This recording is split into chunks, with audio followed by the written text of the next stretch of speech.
Pushpa series తో అంతర్జాతీయ స్థాయిలో గుర్తింపు తెచ్చుకున్నాడు ఐకాన్ స్టార్ అల్లు అర్జున్. ఇటీవల రిలీజ్ అయిన పుష్ప 2 హాలీవుడ్ ని సైతం మెప్పించింది.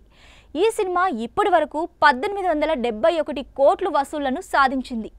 రికార్డులు క్రియేట్ చేసింది. ఇలా పుష్ప 2 సినిమాలతో ఎన్నో అవార్డులు రికార్డుల్ని తన ఖాతాలో వేసుకున్న బన్నీ తాజాగా మరో అరుదైన ఘనత సాధించాడు. ప్రఖ్యాత హాలీవుడ్ సినిమా వార్తల మ్యాగజైన్ ఇప్పుడు ది హాలీవుడ్ రిపోర్టర్ ఇండియా పేరుతో భారత్లోనూ ప్రచురితం కానుంది. ఈ మ్యాగజైన్ తొలి సంచిక అల్లు అర్జున్ ముఖ చిత్రంతో తీసుకురావడం ఎంతో విశేషం. తాజాగా ఈ కవర్ పేజ్ ఫోటోషూట్ను నిర్వహించారు. దీనికి సంబంధించిన ప్రోమో వీడియోను కూడా తాజాగా షేర్ చేశారు. అందులో అల్లు అర్జున్ పంచుకున్న కొన్ని విషయాలను చూపారు. ఇండియన్ బాక్స్ ఆఫీస్ వద్ద నటుడిగా గుర్తింపు తెచ్చుకునే అవకాశం నాకు రావడం ఆనందంగా ఉందని బన్నీ ఆ వీడియోలో చెప్పారు. బలం, ఆత్మవిశ్వాసం అనేవి మనసులో ఉంటాయని, వాటిని ఎవరూ తీసేయలేరన్నారు. కొన్ని లక్షణాలు పుట్టుకతో వస్తాయని, ఇది అలాంటిదేనని, విజయం తర్వాత కూడా వినయంగా ఉండడం చాలా ముఖ్యమని చెప్పుకొచ్చారు.